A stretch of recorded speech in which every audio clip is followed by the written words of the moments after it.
श्रीगणेशाय नमः।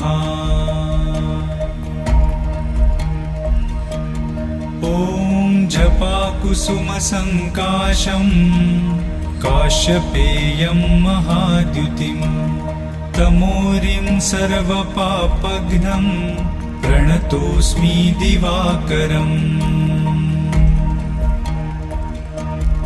ॐ दधिशङ्खतुषाराभं क्षीरोदार्णवसम्भवम् नमामि शशिनं सोमं शम्भोर्मुकुटभूषणम्।